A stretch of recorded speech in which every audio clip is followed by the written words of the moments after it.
எல்லாரும் சொன்னாங்க ஏஐ என்றா அதுக்கும் கோடிங் என்றா க்ளவுட் கோட் தான் நல்லமண்டு சரி என்று வாங்கி போட்டு எழுதி இந்த பேக்கெண்டுகள் லொஜிக்குகள் எழுதுறதெல்லாம் க்ளவுட் கோடை அடிக்கவே ஆள் இல்லை, தானாக அடித்து பிடிச்சி அடித்து முடிக்குது.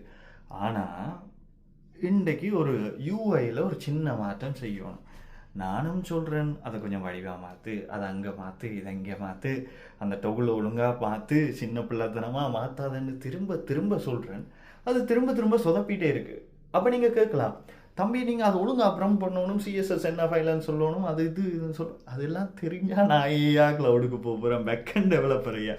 அப்போ இந்த மாதிரி ஒரு சுச்சுவேஷனில் நான் சரி என்ன பெரிய க்ளவுட், நான் ஒருக்கா கூகுள்னு ஆன்டிகிராவிட்டி சிஎல்ஐயை ட்ரை பண்ணி பார்ப்போம்னு போட்டு ஆன்டிகிராவிட்டி சிஎல்ஐயில் அதில் கொடுத்துருக்கக்கூடிய சேம் ப்ராம்ப்டை கொடுத்தேன்.